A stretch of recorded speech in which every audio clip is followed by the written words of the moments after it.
All right, so we're here this morning. This is a Lexar build, and someone else is doing the framing on the house. Everything on this one seems nice and tight and clean. I double check these posts. I have to check for square still, and I'm gonna make sure that they're planing with where they want the beam and everything for the roof up top. I'm just gonna make sure that everything is square and planes out.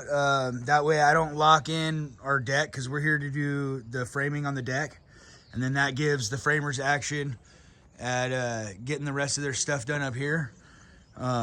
So we're gonna confirm that when we lock our stuff in, you know, at door level, that we're not shoving anything outside of plumb or anything or square for them up top, right?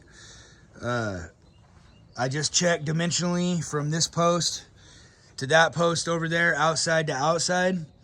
It looks like they're spot on as far as dimensional goes there. We're gonna check for square. I'll probably check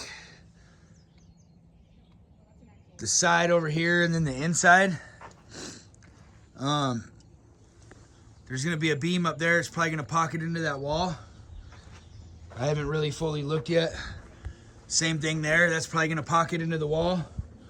Same thing with this post here, pocket into the wall. And then same thing with this backside over here. That post right there looks like it's a little bit out, but I think it's more so crown, right? I think it's crown in the board or the post. So they should be able to crank that in. And then with that beam pocketed into the wall over there, it should hold everything in place, especially when the roof and everything is locked in, right? So again, I think they're spot on, but I'm gonna double check for square. I've learned the hard way over time that even when you're working behind people that know what they're doing, anything can happen. Anybody can make a mistake on any given day. Anybody can inch themselves or anything. And I've done it before where we just trusted what was there already, and we built our stuff off of it, and then it ended up being like 3/4 of an inch out of square or something. So that's happened once or twice to us. So now we're just being more particular and just making sure, right, that we're not getting comfortable. Even if it's your own crew and then you're picking up where someone else left off, you need to be confirming your numbers and everything before you go to the next stage, right? Because if I build this whole deck and it's way out of square, then it's going to be way more of a problem to deal with than it would be just to take the 10 or 15 minutes this morning to just reconfirm and double check everything. But again, this house, this crew, seems like they did a really clean job on this one. The only thing that sucks is these dimensional braces that were put up are right in the line of our ledger, if you see that. So our deck ledger needs to go all the way around there. So we're gonna confirm everything from wall to beam, or wall to post, sorry. We're gonna confirm those numbers, and we're gonna move these braces up higher, out of the way. That way we can go ahead and run our paper and everything back here. We can go ahead and snap our lines, get the deck ledger set, and get to jamming. We like to get our ledger up and confirm everything off of that, and then we can be pulling layout or whatever we need to do.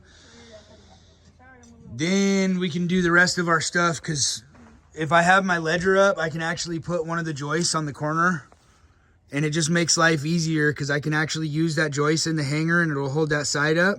And then I could swing that joist this way, you know, back or forth, and we could check it for square, and then that'll give us a nice point to start for our layout on this outside run, right?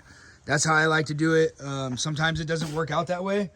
If your run is way too long, say you had a 40-foot deck sticking out or something, then you'd probably need to do the same idea with the string or something, right? Like just pin a string to the wall on one of your layouts, and then you could run the string out, you know, to your 40-foot out to your beam or whatever, and then you could slide it in and out and check for square, and then you could mark, you know, because at a 40-foot run there would be multiple beams holding the deck up.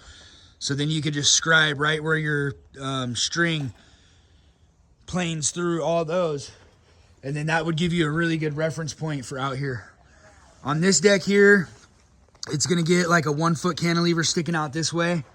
And then it's also gonna get like a 1 foot cantilever sticking out that way, right?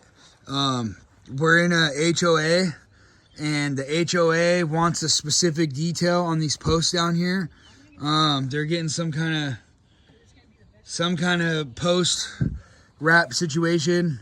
I don't know if it's stone or whatnot yet. I'm actually waiting for one of the project managers to come through, and we're going to talk about all that, and kind of just go over this design.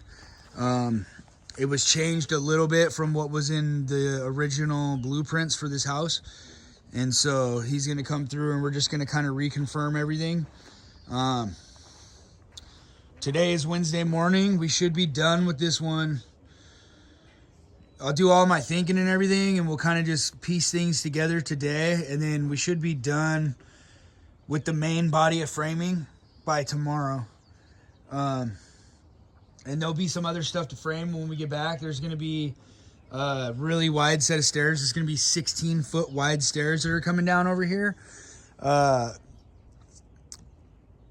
they don't want to build those now, because what happens is all the trades and stuff kind of just walk up and down them.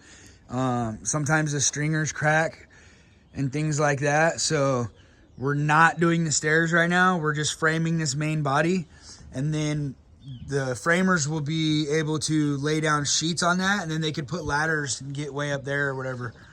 Now, of course, the framers of the house could do this, but we do pretty much all the decks for this company. It kind of just works out better for everybody in the long run. Even this framing crew, because when things are really busy and they got multiple houses going, they don't have to worry about the deck. They can just get as far as they can get, and then leave their posts where they want them, and then we can come through and we can slam the deck real quick while they're off at their other job site, and then they can pop back over and bang on whatever they need to bang on to get finished up, right? And it makes their life a little bit easier, a little bit less sketchy, right? Because again, the difference from working from here to there or here to there is quite a big difference, right? Anyways, we'll show you some more video as we get a little further along. Thanks for watching.